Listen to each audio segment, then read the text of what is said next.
샬롬. 오늘 이 시간, 오늘은 예배를 좀 짧게 일찍 시작하지만 하나님 앞에 기쁨으로 감동으로 드려지는 찬양의 시간 될 수 있기를 소망합니다. 주의 이름 높이며 찬양하겠습니다.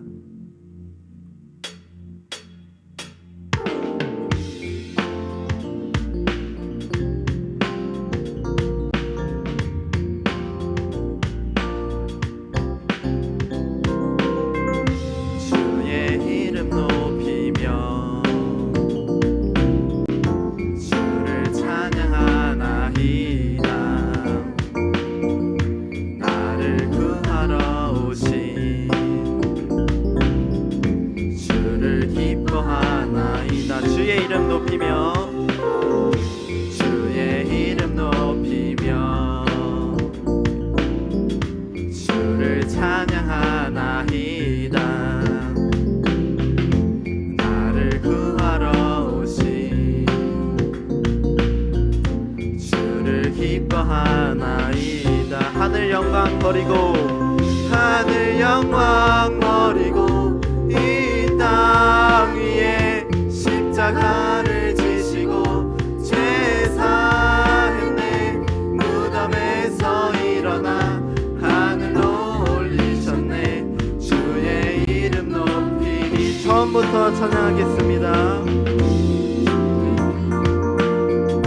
주의 이름 높이며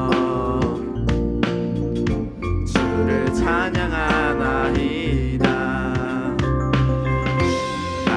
구하러 오신 주를 기뻐하나이다. 하늘 영광 버리고 하늘 영광 버리고 이 땅 위에 십자가를 지시고 제사했네. 무덤에서 일어나 하늘로 올리셨네. 주의 이름 높이. 하늘 영광 버리고 하늘 영광 버리고 이 땅 위에 십자가를 지시고 제사했네. 무덤에서 일어나 하늘로 올리셨네. 주의 이름 높이. 처음부터 한 번 더 고백하겠습니다. 주의 이름 높이며 주의 이름 높이며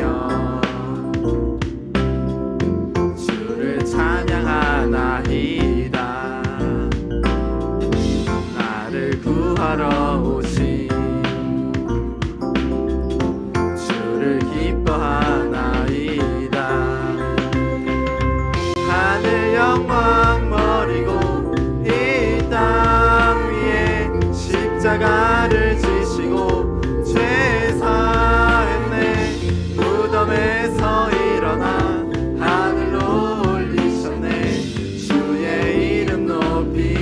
하늘 영광 버리고 하늘 영광 버리고 이 땅 위에 십자가를 지시고 제사했네.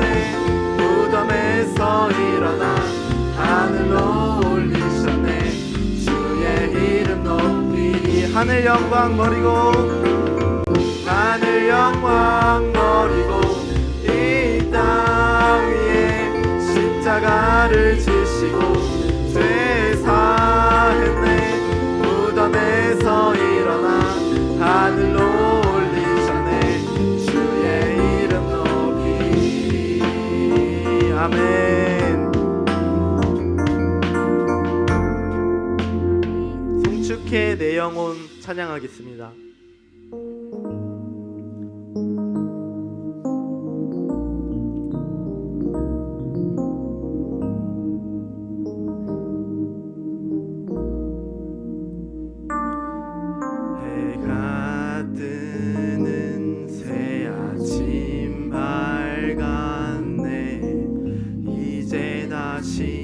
주님 찬양.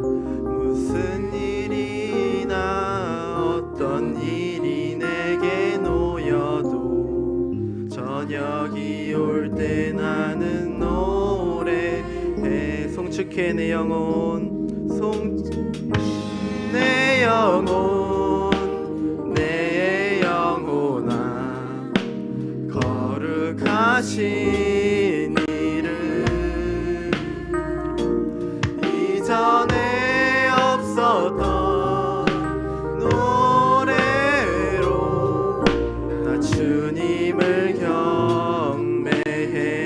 해가 뜨는 새아침 밝았네.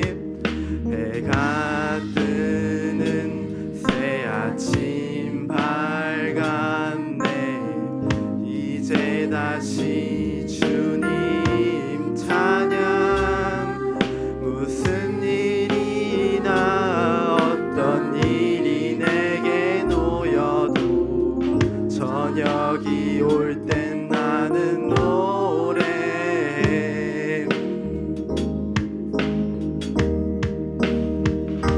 송축해 내 영혼 내 영혼아. 거룩하신 이름. 이전에 없었던 노래로 나 주님을 경배해. 노하기를 더디하시는 주.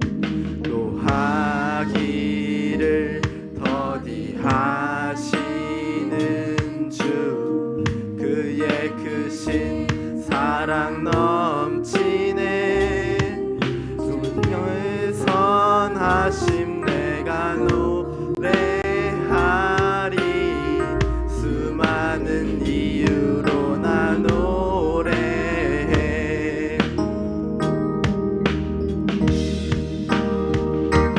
송축해 내 영혼 내 영혼아. 거룩하신 이름. 이전에 없었던 노래로 나 주님을 경배해. 곧 그날에 나의 힘 다하고 나의 삶의 여정 마칠 때 끝없는 찬양 나 드리리라. 수많은 세월 지나 영원히.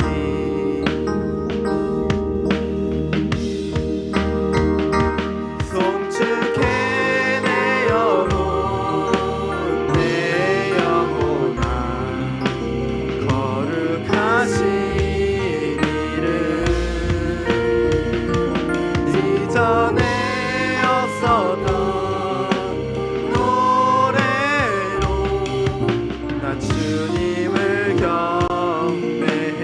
송축해 내 영혼 송축해 내 영혼 내 영혼아. 거룩하신 이름. 이전에 없었던 노래로 나 주님을 경배해. 아멘. 시편 8편 여호와 우리 주여 찬양하겠습니다.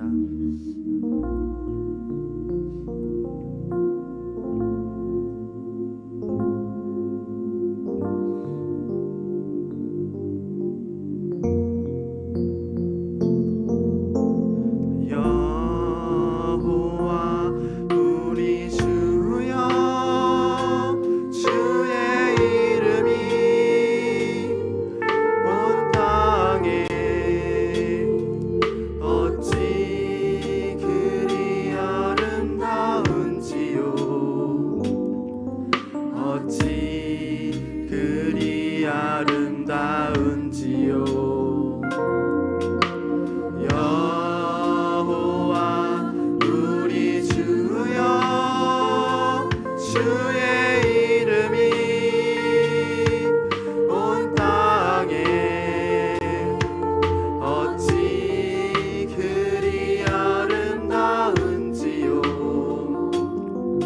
어찌 그리 아름다운지요. 주의 손가락으로 지으신 주의 손가락으로 지으신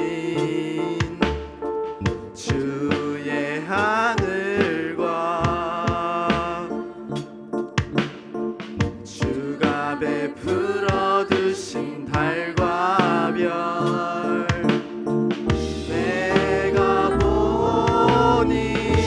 사람이 무엇이건대 사람이 무엇이건대 주께서 저를 생각하시며 인자가 무엇이건대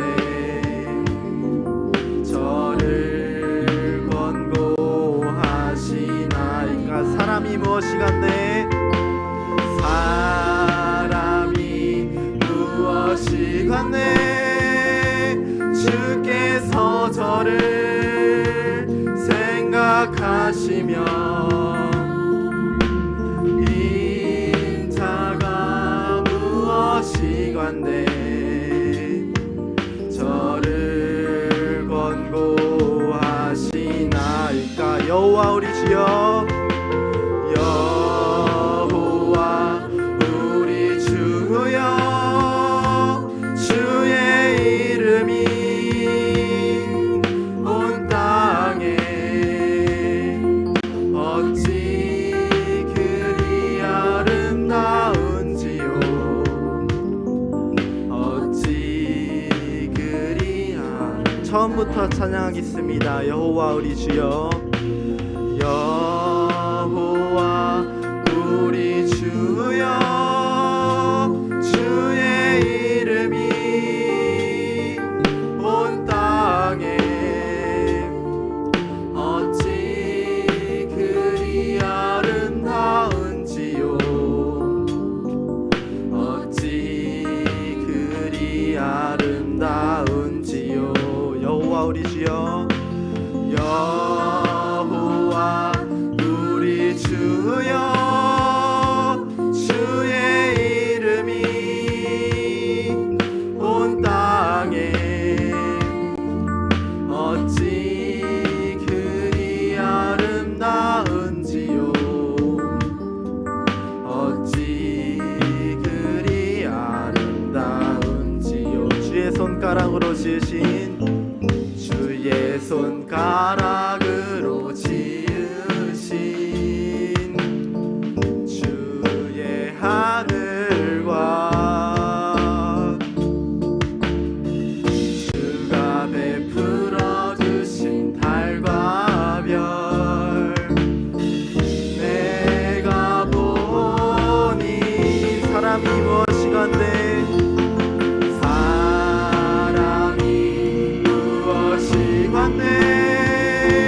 주께서 저를 생각하시며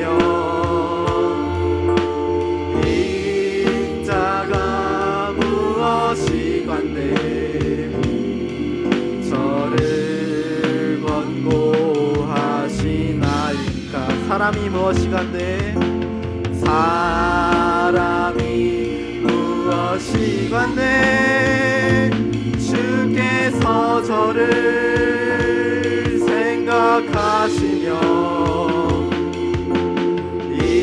인자가 무엇이건대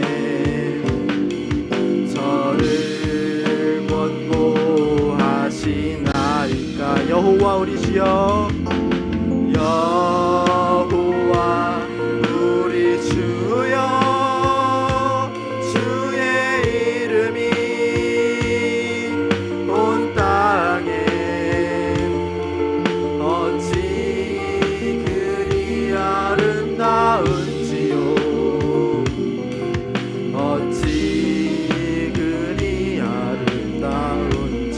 여호와 우리 주여 여호와 우리 주여 주의 이름이 온 땅에 어찌 그리 아름다운지요 어찌 그리 아름다운지요 아멘. 이 시간 예배를 위해서 다같이 통성으로 기도하기 원합니다. 하나님 아버지 우리의 분주해진 마음을 하나로 모으시고 오늘의 예배가 아버지께서 기뻐 받으시고 성령께서 함께 하시는 예배 될 수 있도록 기도하시기 원합니다. 또 우리 담임 목사님의 영육간의 건강함을 위하여 기도해야 합니다. 모든 악한 영의 공격으로부터, 또한 질병과 어떤 보이지 않는 영적인 공격으로부터 보호해 달라고 예수 그리스도께서 온전히 붙들어 달라고 다 같이 주여 한번 크게 외치고 기도하겠습니다. 주여!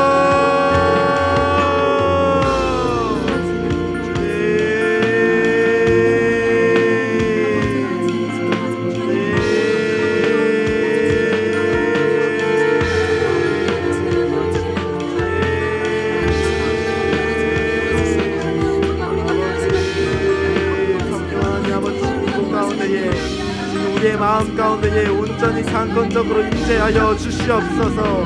우리의 마음문을 열어주시고 아버지 우리 마음 가운데에 성령의 불을 허락하셔서 우리가 아버지 앞에 온전히 나아갈 수 있게 하여 주시옵소서. 입술로 고백하는 기도가 아니라 아버지께서 은혜를 허락하셔서 성령께서 함께 하시는 기도가 될 수 있게 해주시옵소서. 아버지 하나님 온전히 붙들어 주시옵소서. 우리 담임 목사님의 영적으로 육육간에 모든 건강함으로 아버지 붙들어 주시고 어떠한 영적인 공격으로부터 우리 담임 목사님을 보호하여 주시옵소서. 주 예수 그리스도의 보혈로 온전히 덧발라 주시고 성령께서 모든 능력을 허락하셔서 주의 교회의 사도들이 있던 것처럼 그 능력으로 온전히 행할 수 있도록 도와주시옵소서. 하나님의 의를 이루어가는 교회가 되게 하시고 이 땅에 하나님의 복음을 전하는 주의 십자가가 높이 하나님 아버지 달려있는 하나님 귀한 교회를 통하여 우리 상신교회를 통해 하나님 모두의 마음이 하나님께로 향하게 하시고 하나님 아버지 십자가의 기치 아래 함께 모여 하나님을 예배하는 하나님의 귀한 주의 동산이 되게 하여 주옵시기를 하나님 간절히 원합니다. 오늘도 우리 모두의 마음이 뜻과 하나가 되게 하여 주옵시고 우리가 기도하여 하나님의 뜻을 이루고 하나님 앞에 간구할 때 주님 악한 일 역사하지 아니하게 하시고 주의 복된 교회가 날마다 하나님 주님의 은혜 가운데 든든하게 평안하게 서가는 교회 되게 하여 주옵소서. 오늘도 하나님 아버지 예배하는 우리 모든 믿음의 심령들의 마음속에 하나님의 성령의 은혜가 충만하게 가득 차게 하여 주옵시고 전하는 자나 듣는 자나 하나님 말씀 속에 피차 은혜 받는 귀한 시간 될 수 있도록 이 한 시간 주님께서 주관하여 주옵소서. 주께서 함께 하실 줄로 믿사옵고 살아계신 예수님의 이름으로 기도드렸사옵나이다. 아멘. 하나님 말씀 보시겠습니다. 여호수아서 제12장 1절로 6절 하우링이 안 되게 조금 줄여주세요. 여호수아서 12장 1절로 6절 말씀 보시겠습니다. 여호수아서 제12장 1절로 6절까지 말씀을 한 절씩 교독하겠습니다. 이스라엘 자손이 요단 저편 해돋는 쪽 곧 아르논 골짜기에서 헤르몬 산까지의 동쪽 온 아라바를 차지하고 그 땅에서 쳐 죽인 왕들은 이러하니라.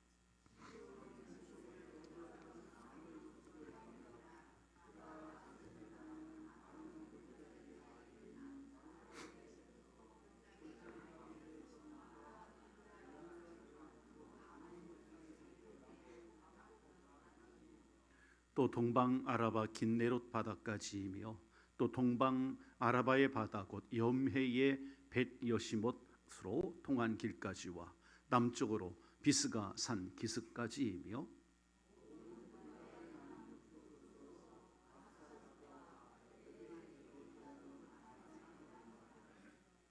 그가 다스리던 땅은 헤르몬 산과 살르가와 온 바산과 및 그술 사람과 마하가 사람의 경계까지의 길르앗 절반이니 헤스본 왕 시혼의 경계에 접한 곳이라.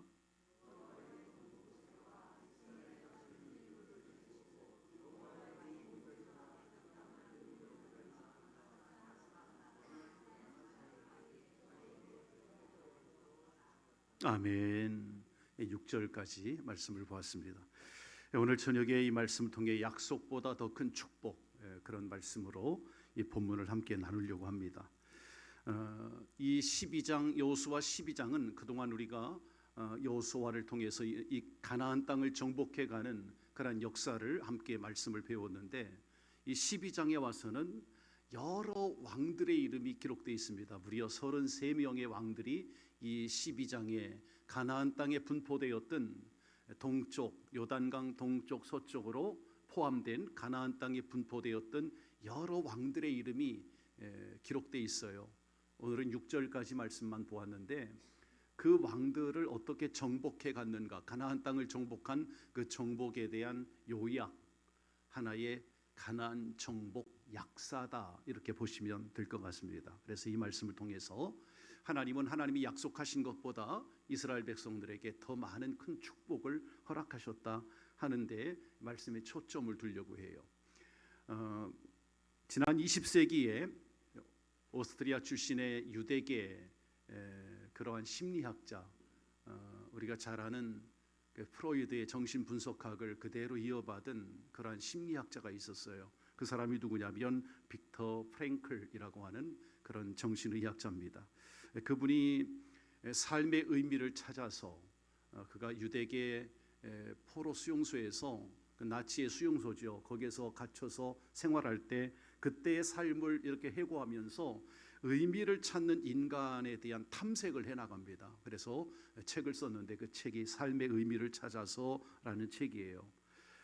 그가 나치 포로 수용소에서 갇혀 있을 때 감옥 생활을 할 때 너무나 혹독한 그런 감옥 생활 가운데 고통으로 인해서 많은 재소자들이 죽어나갑니다. 그때 이 빅터 프랭클이 같은 처지에 있는 그런 많은 유대인들 포로들을 바라볼 때 사람들이 어떤 그 고통으로 죽는 것보다 희망이 보이지 않아서, 그래서 절망으로 죽어가고 있다 하는 것을 깨닫게 됩니다. 그래서 하루는 그 재소자들에게 이야기를 합니다. 형제 여러분, 저 조그마한 창이 보이지 않습니까? 이 감옥 안에 있는 그 조그마한 창입니다. 그러나 그 창을 통해서 저 밖에, 창 너머에 그 밖을 바라보라. 하늘을 바라보고 밤에는 별들을 바라보아라. 그리하면 살아갈 희망이 생길 것이다.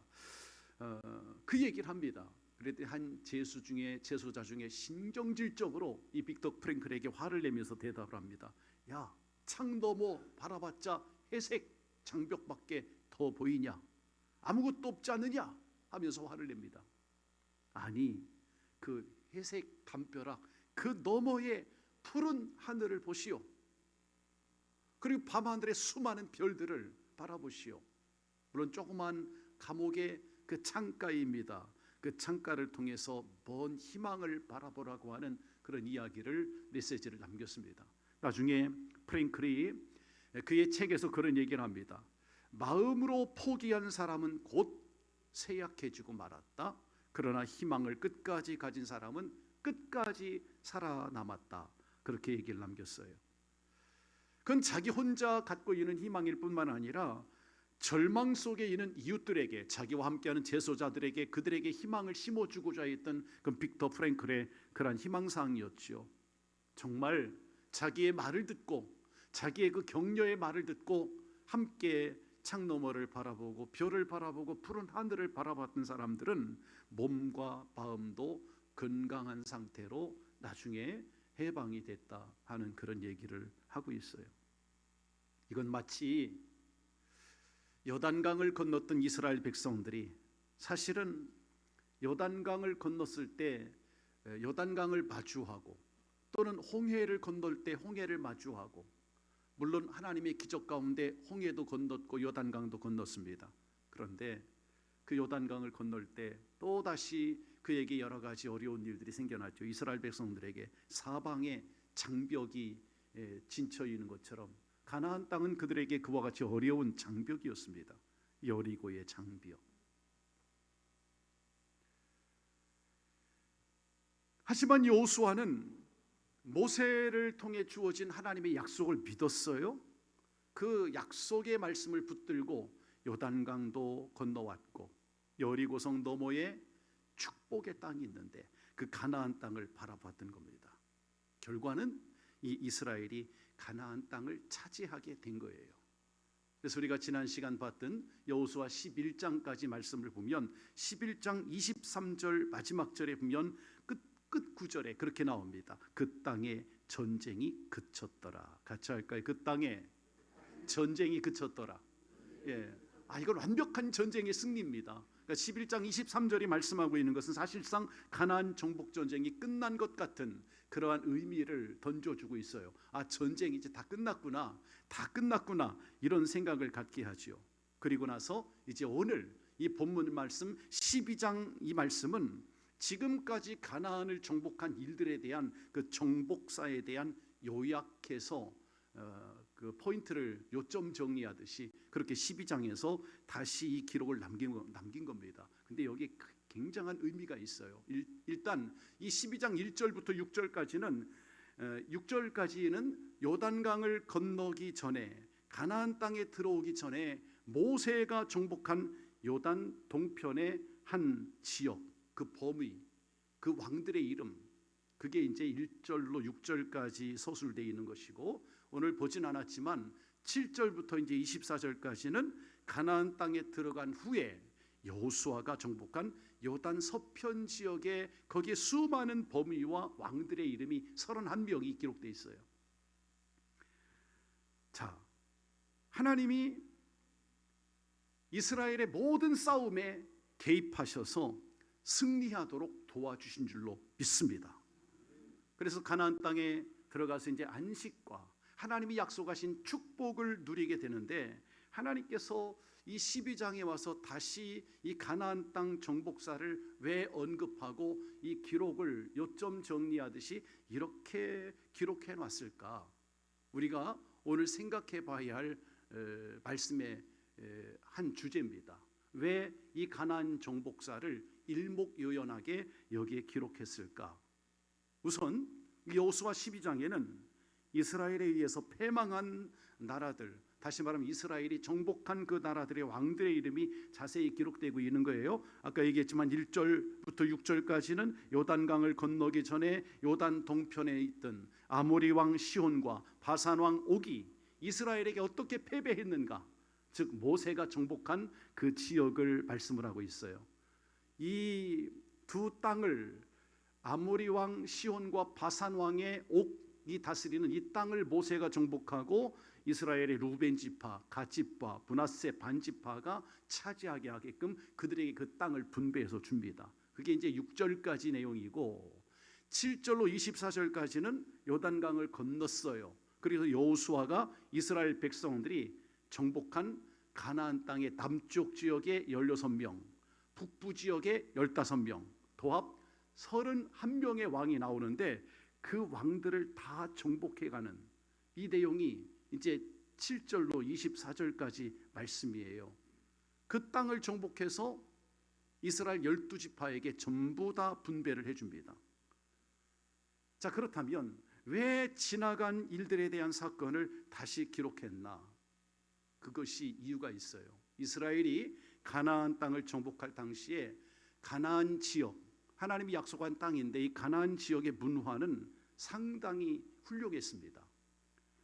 그동안 애굽의 포로 생활을 했던 이스라엘 백성들이 어찌 보면 애굽에서 종살이 하다가 하나님의 뜻 가운데 광야를 지나와서 가나안 땅까지 온 거잖아요. 근데 가나안 땅에 들어와 보니까 이 가나안의 문화는 대단했습니다. 왜냐하면 그 당시 도로와 어떤 성읍들이 잘 정비되어 있고 관계 수로 시설이라든가 건축 기술이라든가 이와 같은 것들이 너무나 잘, 아주 질서 있게 잘 정리되어 있는 것이 이 가나안 땅이에요.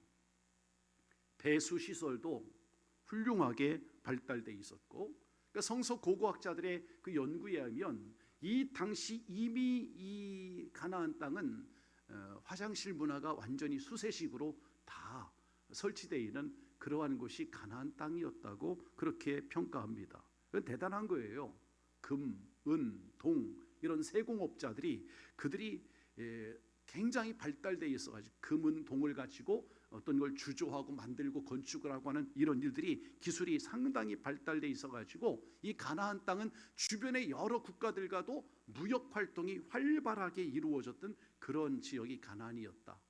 그렇기 때문에 이 가나안 땅에는 하나님께서 이스라엘 백성들에게 너희가 가나안 땅에 들어가면 주의해야 할 것을 모세에게 당부해서 일찍이 모세에게 가나안 땅에 들어가거든 그들의 풍속을 쫓아가지 말아라.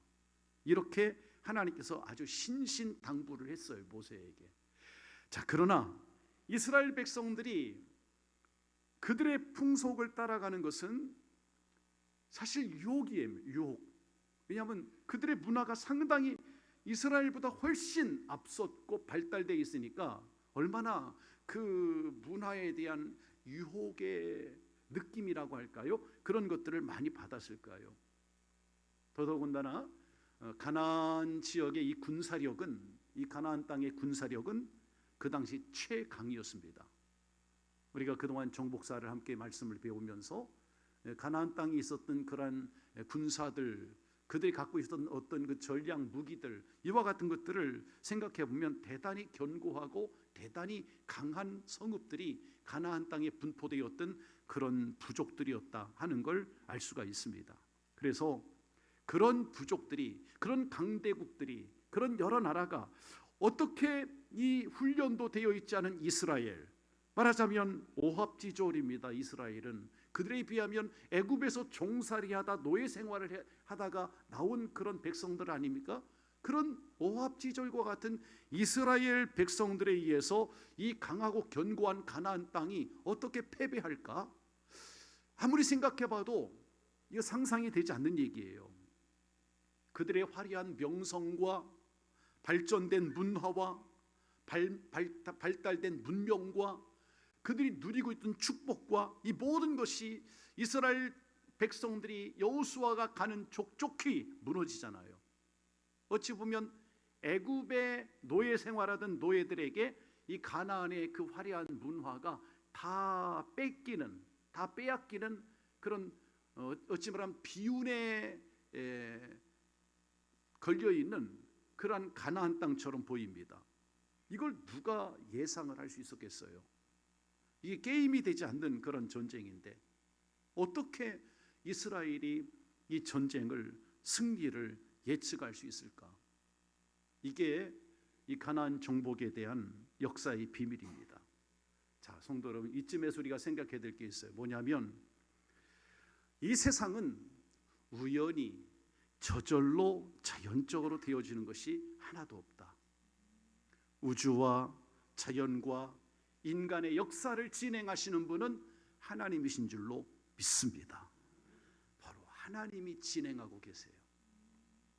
천지를 창조하시고 모든 우주의 역사를 친히 주관하시는 역사의 주인이신 하나님께서 오늘 저와 여러분의 우리 인생도 우리 역사도 진행하고 계신 줄로 믿습니다. 역사가였던 아놀드 토인비가 그런 얘기를 했습니다. 이 지구상에는 약 60억의 인구가 있지만 이 토인비가 살던 당시 얘기를 하는 거예요. 이 땅에 지구상에 60억의 인구가 있지만 세계를 이끌고 가는 사람은 소수에 불과하다. 그래서 이분이 한 그 소수를 창조적 소수라는 그 말로 아놀드 토인비는 참 유명한 어록을 남긴 거예요. 창조적 소수. 그 창조적 소수를 그가 주장을 했어요. 인류 역사 가운데 많은 사람들이 있지만 그러나 그 역사를 이끌고 가는 사람은 소수다. 창조적 소수다. 그리고 그 창조적 소수를 움직이시는 분이 바로 하나님이시다. 할렐루야. 그가 한 얘기예요. 그리고 이 세상은 우리 인간이 다스리고 있는 것 같지만 오직 살아계시며 참되신 하나님께서 창조적 소수에 의해서 다스리는 줄로 믿습니다. 그래서 다윗의 고백처럼 다윗은 그런 고백을 했잖아요. 강하게 하심과 우리 인간의 삶을 강하게 하심과 크게 하심이 그 손 안에 있는 만유의 주님께서 천지를 주관하시는 그분께서 주재하신다고 그렇게 고백을 했어요. 은도 내 것이요 금도 내 것이다. 주님은 그렇게 말씀하고 있죠. 그러므로 이 가나안의 화려한 문화와 그 문명과 그들의 군사력을 이스라엘은 게임이 안 되지만 그러나 하나님께서 그들을 정복하게 하신 것은 하나님이 직접 개입하신 하나님의 역사인 줄로 믿습니다. 이것이 이스라엘이 받은 놀라운 축복이었죠. 여러분, 지금 이 세상에는 약 2만 3천여 개의 종족이 이 지구촌에 존재합니다. 지금 이 지구상에는 200개가 넘는 나라들이 존재하거든요. 그 수많은 나라, 그 수만 개의 종족 가운데 그들에게 지금 복음이 전해지고, 그리고 하나님을 주인으로 섬기는 종족과 하나님을 섬기는 그런 민족과 나라는 세계 열방에서도 복을 받은 줄로 믿습니다. 반대로 하나님을 모르고 하나님을 모르는 나라와 종족과 민족들은, 그들은 미개하고 발전되지 못한 그러한 종족들이 상당히 많이 있어요. 그 중에 감사하게도 우리 나라, 이 대한민국, 정말 조그만 나라입니다. 그러나 이 작은 민족이고 조그만 나라지만 하나님께서 이 대한민국을 역사 속에서 사라지지 않게 하시고 지금도 건재하게 하시는 것은 하나님 우리에게 복음을 주셔서 이 민족이 하나님의 은혜 가운데 있는 줄로 믿습니다. 그래서 시편에 보면 시편 33편 12절로 14절에 보면 그런 말씀을 하고 있죠. 자, 함께 말씀을 볼까요? 다 같이 시작. 여호와를 자기 하나님을 삼은 나라, 곧 하나님의 기업으로 선택된 백성은 복이 있도다. 여호와께서 하늘에서 굽어보사 모든 인생을 살피심이요 곧 그가 거하시는 곳에서 세상의 모든 거민을 굽어 살피시는도다. 할렐루야. 그렇습니다. 이 말씀처럼 여호와를 자기 하나님으로 삼은 그 민족과 개인은 반드시 복을 받게 되는 줄로 믿으시길 바랍니다.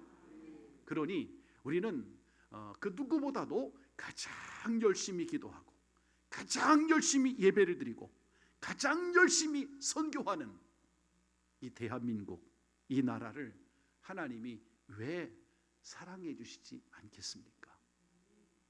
여러분, 이 사실을 믿고 하나님이 우리 민족을 왜 복을 주시지 않겠습니까? 하나님은 이 나라 한국 교회를 통해 우리 성도들을 통해 이 나라와 민족을 복을 주실 줄로 믿습니다. 이게 역사의 비밀이에요. 왜? 역사의 주인은 하나님이시니까. 이런 생각을 갖는 것이 기독교적인 역사관이에요. 여러분, 하나님은 그 나라 그 백성이 하나님의 백성이 되고 하나님의 나라가 되면 하나님은 그 종족을 복을 주실 줄로 믿습니다. 하나님을 잘 섬기고 그분의 뜻을 따라가는 그런 사람들, 하나님 말씀에 순종하는 이들에게 놀라운 세계가 열려지는 거예요. 오늘 지금 이 가나안 정복의 역사를 봐도 그런 내용을 우리에게 말씀하고 있는 거예요. 저는 우리 성도님들이 여러분의 인생이, 여러분의 주인이 하나님이시기를 주님의 이름으로 축복합니다. 여러분과 여러분 가정과 여러분 자녀들, 여러분의 모든 사업, 여러분의 직장, 이 모든 걸 주관하시는 분, 바로 하나님이 여러분의 오너가 되기를 주의 이름으로 부탁을 드립니다. 생각해 보세요. 어떻게 이 메뚜기 떼 같은 그런 이스라엘 아낙 자손과 비교하면 그 아낙 자손 거인 족속 아닙니까? 그 아낙 자손과 전쟁에서 어떻게 이 가나안 땅을 차지할 수 있을까? 어떻게 그들을 이길 수 있을까? 그건 정말 상상이 되지 않는 거예요. 그런데 하나님은 이스라엘이 그 땅을 쳐 부수게 만듭니다. 정복하도록 말이에요. 그들을 붙여서 이스라엘 땅이 되게 하시잖아. 언젠가 그 매일경제라고 하는 그 저널에서 우리나라를 우리나라의 상황을, 이 오래된 얘기는 아닙니다. 우리나라의 상황이 어떤 샌드위치, 4개의 샌드위치에 이렇게 묶여 있는 나라다. 이제 시사 매거진처럼 그 매일경제에서 그런 주제로 세미나를 한 적이 있어요. 우리 김영희 집사님, 최영로 집사님 아드님이 매경 중국 지사장으로 지금 계시는데, 그 매경에서 지금 우리 대한민국이 경제를 진단을 해야 되는데 그 해법에 대해서 이제 대한상공회의소에서 세미나를 연 겁니다. 그걸 이제 매경에서 취재를 해서 발표를 했는데 한국 경제가 네 개의 샌드위치에 이렇게 묶여 있다는 거예요. 첫째는 뭐냐면 기술 장벽이 있고, 두 번째는 이익 장벽이 있고, 세 번째는 이제 시장 지배, 네 번째는 첨단 산업. 이게 네 개가 이렇게 묶여 있고 샌드위치가 이렇게 있는 것처럼 그렇게 이 한국 경제는 지금 그렇게 끼어져 있다 이거예요. 이걸 어떻게 지금 이 기술 장벽 이걸 어떻게 우리가 해법을 발견해 나갈 수 있고 거기에 탈출할 수 있을까? 그런 내용을 가지고 세미나를 한 거예요. 그 장벽이 예컨대 그런 거예요. 선진국의 상위 기업의 기술력을 이 대한민국이 따라잡지 못하는 그런 장벽이 있고, 또 하위 기업은 사실 가격 경쟁력에 있어서는 아주 싸잖아요. 그러니까 그들에게 이 끼어 있다는 것이 아주 고도로 발달된 상위 기술과 또 아주 하위권에 있는 그러한 기업 경쟁력 사이에서 이 대한민국은 그 중간에 끼어가지고 어려운 게 많다. 예를 들어 한국 자동차 산업이라든가 어떤 그 소재에 관한 그런 부품에 관한 그런 것들을 다 이렇게 생각해 보면 우리나라 독자적으로 해결하지 못하는 그런 부분들이 참 많다는 거예요. 그래서 이 글로벌 경쟁에서 이 나라가 살아남기 위해서는 뭔가 차별화된 그런 기술력이 요구가 된다. 그런 얘기를 하고 있는 거죠. 저는 경제 전문가는 아니니까, 그러나 그 대한상공회의에서 발표한 그 네 개 샌드위치에 끼어 있는 나라가 지금 한국이다. 이 나라가 그래서 위기다 하는 얘기는 어느 정도 우리 성도님들이 들을 때도 그렇겠다, 어느 정도 직감은 할 수 있을 겁니다. 저는 전문 경제인이 아니니까 그 내용을 자세하게 알 수는 없습니다. 다만 우리가 생각하는 것은 대한민국의 경제가 전망이 밝지 않다, 이런 얘기는 늘상 자주 들어왔던 얘기예요. 내년엔 더 어려울 거다, 이런 얘기들 말이에요. 하지만 한국 교회가 역사의 주관자가 되시는 분은 하나님이시니까 우리 성도님들이 이 사실을 바로 인식하고 그렇게 믿음으로 산다면 우리 대한민국은 하나님이 선택한 나라인 줄로 믿습니다. 그러면 하나님이 선택된 나라요 하나님의 국민으로서 우리가 하나님 앞에 바로 서기만 한다면 하나님은 우리에게 희망을 주실 것을 전 믿습니다. 왜냐하면 성경에 욥기 8장 5절 6절에 보면 하나님은 정직한 자의 형통을 말씀을 하셨거든요. 우리가 정직하게 행하고 부지런히 기도하면 하나님은 해법을 주십니다. 어떤 샌드위치에 끼어 있다 할지라도 하나님께서 세계 속에서 이 대한민국을 세워 주실 줄 믿으시기 바랍니다. 자, 성경 한번 보실까요? 욥기 8장 5절 6절을 다 같이 읽어보시겠습니다. 참 우리에게 소망이 되는 말씀이에요. 다 같이 시작. 네가 만일 하나님을 찾으며 전능하신 이에게 간구하고 또 청결하고 정직하면 반드시 너를 돌보시고 내 의로운 처소를 평안하게 하실 것이라. 할렐루야. 여러분, 이 말씀 여러분 가운처럼 갖다 적어놔도 너무 좋은 말씀이에요. 예전에 그래서 어떤 분이 책을 썼는데 나는 정직한 자의 형통을 믿는다, 그런 책도 냈어요. 여러분, 우리가 하나님 앞에 이렇게 청결하고 정직하면 하나님이 분명하게 돌보신다고, 하나님이 당신의 처소를 평안하게 해주신다고 하잖아요. 이 말씀 믿으시기를 주의 이름으로 축원합니다. 다시 말하면 여호수아가 이 가나안 정복사를 다시 이렇게 기록한 이유가 있어요. 오늘 여기까지 말씀을 나눌 텐데 그 이유는 그겁니다. 자, 봐라, 이스라엘이 이 전쟁에서 승리한 것은 우리의 힘이 아니다. 역사의 주관자가 되시는 하나님이 정복한 것이고 이스라엘의 정복 역사는 하나님께서 하신 일이다. 이렇게 일목요연하게 이 말씀에서 정리하고 있는 거예요. 오늘 여러분, 우리는 늘 주님 앞에 이 본문 말씀으로 돌아왔으면 좋겠어요. 우리는 정직한 자의 형통을 믿어야 할 줄로 믿습니다. 하나님은 그렇게 역사하신 거예요. 이스라엘 백성들의 정복 전쟁의 승리는 바로 하나님께서 그렇게 하신 거예요. 오늘 우리도 욥의 고백처럼 또 이 본문에서 주시는 하나님의 말씀처럼 역사의 주관자 하나님이시고, 우리는 정직한 자로 하나님 앞에 청결하게 행하기만 하면, 하나님의 말씀에 순종하기만 하면 하나님은 하나님이 약속하신 것보다 더 큰 축복을 주신다. 아멘. 예, 그렇게 믿으세요. 하나님의 약속을 하신 것보다 더 큰 것을 하나님께서는 복을 주신다는 말씀이에요. 예, 다음 주에 이 말씀 계속 이어갈 겁니다. 저는 이 12장을 묵상하면서 이 말씀에 참 많은 도전을 받았어요. 오늘은 이제 이 말씀보다 윷놀이의 은혜를 받아야 되니까 빨리 끝낼 거예요. 오늘은 여기까지만 말씀을 나누겠습니다. 기도하시겠습니다. 하나님 아버지, 감사합니다. 우리 사랑하는 우리 성도님들과 함께 이와 같이 하나님을 예배함이 기쁨이요 하나님의 축복인 줄로 믿습니다.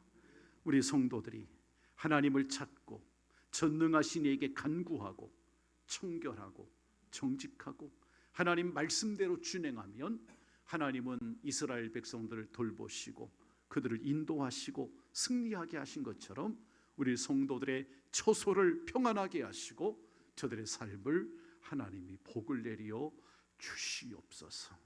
수많은 전쟁에서 사람이 생각할 수 없는 그런 기대를 허락하셨고, 하나님은 이스라엘 백성들을 아름답게 인도해 가셨습니다. 오늘 우리들의 삶 속에도 가나안 정복과 같이 수많은 전쟁이 우리 앞에 있지만 주님 말씀을 믿고 승리하는 저희들 되게 해 주옵소서. 예수님의 이름으로 기도하옵나이다. 아멘.